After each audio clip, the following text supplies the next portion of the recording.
অ আৰু কামটো 3 বাৰ হ'ব। 3 বাৰ কাৰণ গোটেই ৰাতি থাকিব ন। অ আৰু কামটো 3 বাৰ হ'ব। 3 বাৰ ৰাতি 8টাত গ'লে তোমাৰ ৰাতিপুৱা 6টাত আহিব। মানে 8টা বজাত আহে নেকি? 8টা বজাত তোমালোকৰ কথা, তোমালোকে কেতিয়া মাতা। অকণ দেৰিকে দি তুমি এটা দিয়া কাম দিয়া কৰা, তুমি হ'ব দিয়া একো নহয়, তুমি শুনা মই কথা এটা কওঁ, মই গেষ্ট হাউচৰ ৰুমৰ কথা পাতিলো। হেৰি এইটো কি কয়, তো মানে মই যাম আৰু এহেঁত দুজনীক লৈ যাম ন। কনফাৰ্মটো অকণ জল্দি ক'বা, কাৰণ তো এহেঁতক কামত পঠাব লাগে যে। ক'ত যায় সিহঁতে? তাতে যায় নে বেলেগতো যায়? বেলেগত নাযায়, প্ৰায়ভাগ মানে তাতে যায়, কাৰণ কিয় কাৰণে আজিকালি জানাই গুৱাহাটীৰ কথা। কি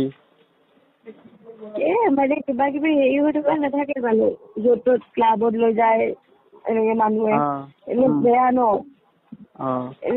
মানে কনফাৰ্মটো কোৱা, তেতিয়া মই তোমাৰ হেৰি কৰি থব পাৰিম ন। ঠিক আছে, মই জনাই আছো অলপ দেৰিকে। ঠিক আছে। আৰু ছোৱালী আছে, তোমাক এতিয়া কাক লাগে বা? তুমি ফটো দিলে গম পাম মই। ঠিক আছে, মই চুটুবাই আকৌ মোৰে কথা ক'লে নেকি।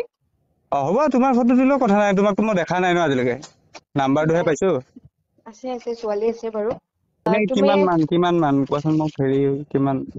তোমাৰ আমাৰ গেষ্ট হাউচত হলে কমতে কৰি দিব পাৰিম। এনে তোমাৰ 6000ত আহে, আৰু এনে আমাৰ গেষ্ট হাউচ হলে কিবা এটা কমাই দিব পাৰিবা। গেষ্ট হাউচ তুমি আগতে মোক ফটো কেইখনমান দিয়া, তোমাৰখনো দিবা। ঠিক আছে, মই হেৰি মোৰ যোনটো নাম্বাৰত হোৱাটছএপ আছে সেইটো নাম্বাৰৰ পৰা তোমাক মেছেজ কৰি আছো ৰবা। অলপ কম বেছ কৰিবা। কম বেছ মানে অকল যে ছোৱালীকেইজনীয়ে স্বৰূপটো উদঙাই দেখুৱালে, ল'ৰাকেইজন ক'ত গ'ল? যিকেইজনে ফোন কৰি আছিল তাহাঁতৰ ফটোকেইটাখন আমি ভিডিঅ'টো নেদেখিলোৱেই।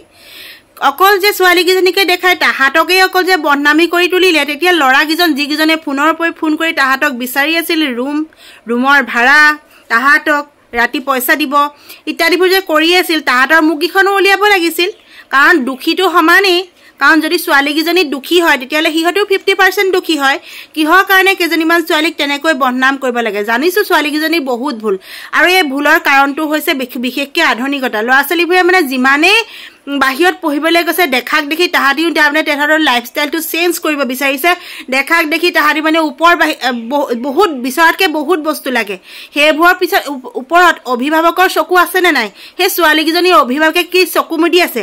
ছোৱালীয়ে ক'ৰ পৰা কি পাইছে, ছোৱালীয়ে ক'ৰ পৰা বস্তু পাইছে, ছোৱালীয়ে ইমানখিনি ষ্টাইল কেনেকৈ মাৰিব পাৰিছে, তাৰ কাৰণে দুখী যে অকল ছোৱালীকেইজনীৰ গাতেই নহয়, সিহঁতৰ অভিভাৱকসকল দুখী, যিসকলে দেখি শুনিও ছোৱালীকেইজনীক তেনেকৈ এভেইলেবল এৰি দিছে। ইয়াৰ উপৰিও যিকেইজন পুৰুষ, আৰু আচলতে এটা কথা, পুৰুষে হাত নিদিয়ালৈকে এজনী নাৰী কেতিয়াও অপবিত্ৰ হ'ব নোৱাৰে।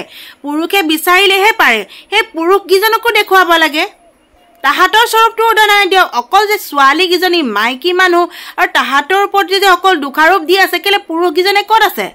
সিহঁতৰ মুখকেইখন উলিয়াব লাগে। তাহাঁতি বিচাৰিছিলে কিয়? তাহাঁতি যদি জানেই তাহাঁতক বদনাম কৰাৰ উদ্দেশ্য আছিল, তাহাঁতি সৎ পথলৈ নিয়া চাৰি ছোৱালীকেইজনী বদনাম কৰাৰ উদ্দেশ্য মানে তাহাঁতৰ মুখকেইখন উলিয়াব লাগে। অকল চাৰিওফালৰ পৰা ছোৱালীকেইজনীক দোষী সজালেই নহয়, সিহঁতি দোষী 100% দোষী।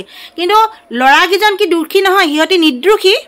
সিহঁতৰো ফটো দেখুৱাই তাহাঁতকো চিনাকি দিব লাগে যে এইকেইজনেই হৈছে কলা পোক, যিকেইটা পোকে বেলেগ মানুহকো বিন্ধি বেয়া কৰে।